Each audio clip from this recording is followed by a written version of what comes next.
E a partir daqueles postulados, você deriva proposições. Segue o mesmo procedimento, só que um postulado, assim, você está... suponho que esse copo é transparente. Uma suposição, assim, muito plausível. É muito provável que isso aqui, a gente está olhando, está vendo que está parecendo que é transparente, translúcido, sei lá. Então é uma coisa muito plausível. Só que a gente não pode garantir isso. A gente está dependendo da nossa visão, está dependendo da interpretação que o cérebro faz da informação que está chegando. Então tem muita coisa aqui, né, que é diferente do que acontece na matemática. Você tem um quadrado, é um objeto com 4 lados e 4 ângulos retos e tal, numa superfície ortonormal. Então você tem, na matemática você tem verdades absolutas, que são os axiomas. Na ciência, você não tem verdades absolutas, você tem tentativas de interpretar a realidade com modelos matemáticos, né? Então a gravitação, por exemplo, é uma tentativa de representar um certo fenômeno físico com uma equação matemática, que representa aproximadamente. Aí você tem a teoria da relatividade geral, que ela aprimora a teoria da gravitação com fatores adicionais que refinam e também que se aplicam em situações extremas nas quais a teoria da gravitação do Newton não seria aplicável, que nas imediações de estrelas de nêutrons, de anãs brancas, de buracos negros, né? E até do Sol, por exemplo, que tem uma deflexão quando passa pelas imediações do Sol. Então, quer dizer, até na Terra, né? Só que muito, muito pequeno. O GPS, por exemplo, o cálculo do GPS em parte ele utiliza, se bem que é um mito que eles falam que o GPS não existiria, não funcionaria se não fosse pela relatividade. Na verdade, tem satélite desde 1957, 1958 dos Estados Unidos, que faz o cálculo com base em mecânica newtoniana e está em órbita até hoje, e a precisão dele é tipo igual praticamente do outro, então não é correta. O que acontece se ele não tiver uma calibração constante, cada volta que ele dá ele não calibrar, e for acumulando o erro, aí chega um ponto que ele vai acabar dando problema. Mas se você faz a cada volta, que dá uns 109 minutos mais ou menos cada volta, se você faz uma calibração, quando ele tá, depende da altitude, né, de 400 e poucos quilômetros até 700 quilômetros, de 103 a 115 minutos mais ou menos. Se você faz a calibração a cada volta, mesmo que não seja a cada volta, a cada 10 voltas, a cada 100 voltas, você faz a calibração, ele vai se manter lá com a mecânica newtoniana. Não precisa de... Mesmo porque quando o projeto Apollo, quando foram para a Lua, eles usaram mecânica newtoniana. O computador que eles tinham lá era menos potência que uma calculadora que você tem científica de hoje, né? E eles usaram mecânica newtoniana. Todos os cálculos foram feitos com mecânica newtoniana. E chegaram lá muito bem, e voltaram também, né? Então, aí tem um pouco de exagero. Mas com relação voltando para a presidência de Deus. Então, na ciência nós temos limitações que nós não temos uma representação fidedigna da realidade. Nós tentamos representar a realidade com modelos matemáticos, mas que são aproximados. Como é que é a base da demonstração, nesse caso, né? Provavelmente uma demonstração no sentido, não uma prova no sentido formal de lógica e matemática, mas é no sentido de, se os postulados forem aceitos, aí sim, é uma prova a partir desses postulados. Os postulados são basicamente 2, são 3, mas 2 são os principais, né? Que haja infinito fora do universo, por exemplo, o multiverso, né? Que possa haver infinito, e que a teoria da evolução é um processo natural em toda parte, né? Que uma coisa que surge espontaneamente, e que em muitos planetas, não só em planetas, mas até fora do universo, que com uma quantidade suficientemente numerosa e complexa de partículas, que elas vão se recombinando de diferentes maneiras e vão surgir moléculas mais complexas que vão dar origem a organismos vivos. Inclusive foi testado pelo Harold Urey em 1950 e não conseguiu produzir vida exatamente, mas ele conseguiu produzir aminoácidos, né? Conseguiu produzir ácidos ribonucleicos, não são os desoxirribonucleicos, né, que seria o DNA, mas são os ribonucleicos, que é o RNA. Ele conseguiu produzir praticamente RNA a partir de hidrogênio, oxigênio, algumas moléculas, né, descargas elétricas, e aplicou aquilo lá e produziu. O Sagan cita isso no Cosmos, né, o Cosmos antigo de 1980. E, enfim, se existe evolução e surgiu em algum momento... um ponto importante. O Deus que eu provo que existiu não é necessariamente o mesmo Deus da Bíblia. O Deus que eu considero é uma entidade que é capaz de criar universos. Deus criou o universo, uma entidade... Assim, é um Deus... Para uma entidade, o que eu considero o quesito fundamental para uma entidade ser classificada como uma divindade é a capacidade de criar um universo. Certo. Se consegue criar um universo, é um Deus, né? Com certeza. Ele pode ter outros atributos. Assim, o que eu consigo provar é que esse atributo ele precisa ter. Os outros ele pode ter também onibenevolência, onipotência, onisciência, etc. Só que isso eu não consigo provar. O que eu consigo provar é essa parte.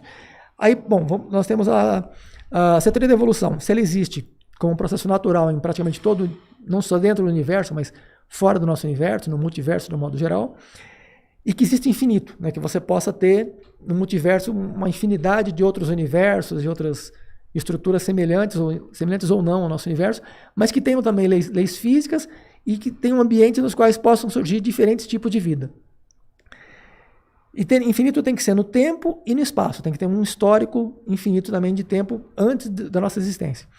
Então, em algum momento, surgiu, em algum lugar, organismos vivos que foram evoluindo progressivamente e até chegar a um ponto que surgiram seres, ou um ser, ou vários seres, ou um ser. Até o senso de identidade não faria muito sentido nesse caso, mas que chega a um ponto em que vai surgir seres que podem ser capazes de criar um universo como o nosso, que seria Deus, que seria uma divindade. Então, assim, é consistente com a ciência vigente. A questão do multiverso não é ainda corroborado, mas é, assim, plausível, muito plausível. A teoria da evolução parece que vai ajudar nisso, né? Só que aí tem um problema que é o Deus católico é incriado, né? Ele não foi criado. Nesse caso também ele não foi criado, ele surgiu. Sim. Né? Assim, ele surgiu com um processo natural. E tem várias complicações aí, porque o tempo e o espaço são propriedades do nosso universo. Talvez em outros universos não exista tempo e espaço. Que já é relativo. Mas para que haja mudança, precisa ter alguma coisa pelo menos equivalente ao tempo e equivalente ao espaço. Senão não tem mudança. Se não tem mudança, você tem tipo singularidades lá. Né? Sim. E alguns universos, você tem múltiplos universos, alguns pelo menos devem ter propriedades semelhantes ao tempo, semelhantes ao espaço, semelhantes à matéria, semelhantes à energia, que podem dar origem à vida e evoluir por esse caminho. Então, assim, se tiver infinito nesse sentido, você tem uma variedade tão grande de eventos que em algum momento vai surgir, e se tiver tempo suficientemente longo, eles vão evoluir até que vai chegar ao estágio em que vão ser capazes de criar um organismo ou vários organismos. Essa sensação que a gente tem atualmente de individualidade, talvez no futuro até se perca, talvez na rede os cérebros sejam todos conectados e formem uma unidade.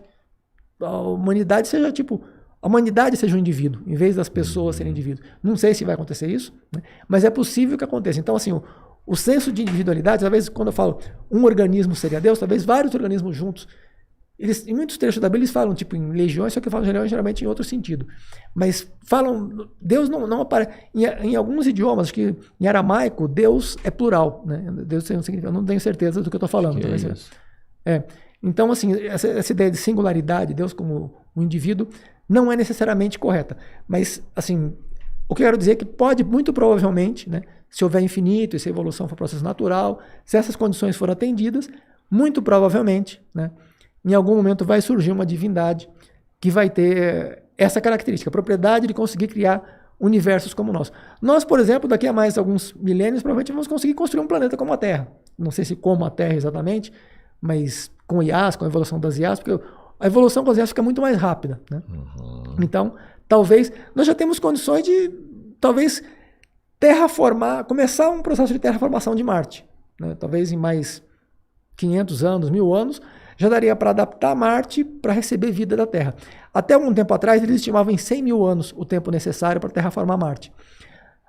Considerando o ritmo de evolução das IAs, eu acho que talvez em 1000 anos, talvez em menos de 1000 anos, seja possível, em Marte, tornar o ambiente adequado para humanos viverem sem precisar usar capacete, tipo colocar oxigênio lá uma quantidade adequada, proteger da radiação, né, deletéria de raios cósmicos, etc.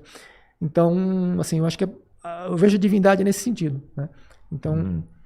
Mas, assim, falando que a gente teria que partir de um espaço e um tempo infinito, olha a loucura. A gente calculou a idade do que a gente tem do nosso universo, né? Que são 13,8 bilhões de anos. Isso, bilhões de anos. Isso já seria o suficiente, teoricamente, para refutar a sua teoria, não? Então, isso porque vale aí o tempo já não é infinito mais, a gente já tem isso vale para o nosso universo, né? Porque o multiverso é tipo que é constituído por vários universos. Eu sabia que eu não ia conseguir refutar, né? Mas eu tentei. Não, mas tem outras coisas. O modelo que a gente tem do Big Bang, na verdade, a gente nem sabe se aconteceu o Big Bang. A gente sabe. O que a gente sabe é que as galáxias estão se afastando a um certo ritmo, e a partir daí se faz uma regressão e supostamente, num certo momento, estava tudo junto num ponto. Mas talvez nunca tenha acontecido isso. Talvez elas já tivessem um certo momento que já estavam muito afastadas e continuaram se afastando e continuam se afastando. Então a gente não tem como saber se realmente houve aquela singularidade do Big Bang. Isso é a teoria que foi proposta. O Lemaitre, inclusive, que era o padre, né, que propôs, o de Friedman, né, o de Sitter, o Lemaitre e o Friedman, que propuseram isso no começo do século XX. que é plausível. Inclusive o Lemaitre fez uma regressão da velocidade de recessão de algumas galáxias. O Hubble também fez uma parecida, né? Só que o Hubble só fez a regressão. O Lemaitre ele fez a regressão e usou a teoria da relatividade para mostrar que ele era consistente com o universo em expansão, né? Então o Lemaitre fez um trabalho mais completo que o Hubble, né? O Hubble acabou levando mais méritos, em parte porque o Lemaitre foi sabotado por ser padre. Pelo menos não tenho certeza se isso é correto, mas há alegações nesse sentido, de que o Lemaitre foi sabotado, por isso que atribuíram mais méritos ao Hubble, ao Humason, do que ao próprio, embora o trabalho do Lemaitre foi muito mais, porque o Lemaitre ele fez tanto a parte teórica quanto a experimental. O Hubble só fez a parte experimental. Entendi. Né? O Hubble só fez, ele fez o quê? Ele pegou, o trabalho do Hubble era mais numeroso, ele tinha acho que 26 galáxias, se eu não me engano, que ele considerou. O Lemaitre tinha menos, não sei, acho que umas 8 do Lemaitre, né? O Hubble trabalhava num observatório maior, tinha acesso a mais dados, né? Mas ele considerou o quê? Ele plotou num gráfico a velocidade de afastamento, aí supondo que o desvio para o vermelho seja produzido pelo efeito Doppler, né, que está associado ao afastamento. Então a gente não tem também como ter certeza, a gente aceita que é plausível, né? Mas ele considerou o desvio para o vermelho das diferentes galáxias e considerou as distâncias medidas com base nas cefeídas, que eram as estrelas que elas têm uma proporcionalidade entre o período que elas oscilam, né, que elas giram, varia o brilho, na verdade, elas têm um período de variação que é proporcional à luminosidade. Então, se você conhece o brilho aparente e conhece a luminosidade intrínseca, você sabe a distância aproximada que ela se encontra. E se você conhece o período, você sabe... a partir do período você infere a luminosidade. Porque a luminosidade você tem que calcular a partir... Você tem que conhecer uma estrela normal, por exemplo, Sirius, né? Para você saber a luminosidade intrínseca de Sirius, você tem que saber a distância e o brilho. Aí você calcula, com base na distância e no brilho, você estima a luminosidade que ela tem em termos absolutos. No caso das cefeidas, a gente não sabe a distância. Só que a gente sabe que para o mesmo período de oscilação, ela se encontra dentro de um certo intervalo de luminosidade. Então você sabe que ela tem aquela luminosidade com base no período. O período você mede facilmente pelo tempo que ela entra para oscilar.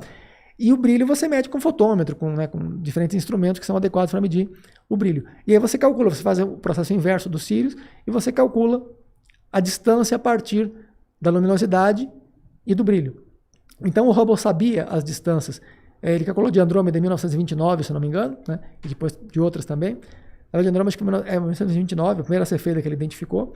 E você calcula a distância e aí ele colocou no gráfico as distâncias das galáxias conhecidas, com base no brilho das cefeidas, e o desvio para o vermelho, e formava aproximadamente uma reta. A regressão adequada aí seria uma reta.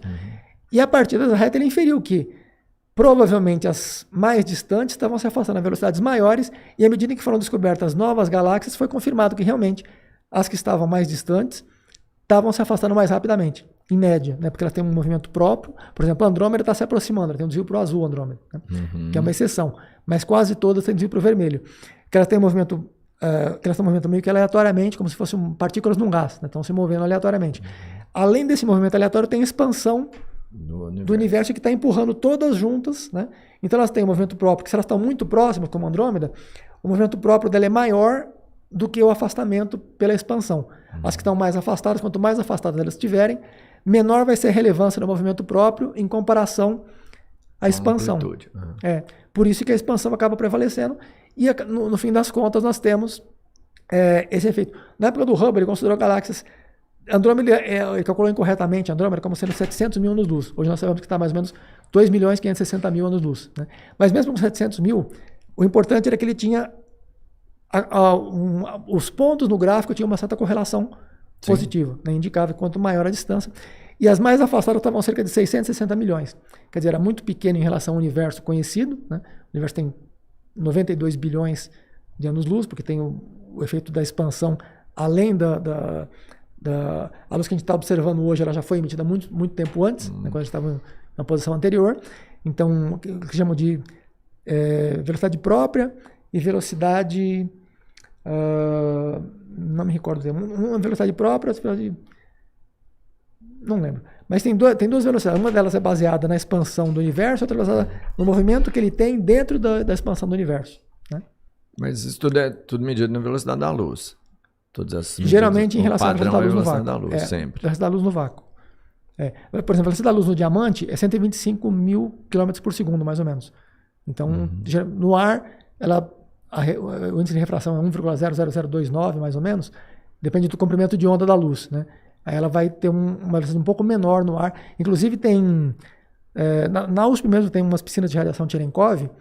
A radiação Cherenkov é uma radiação que viaja mais rápido do que a luz no meio de propagação, né? No ar,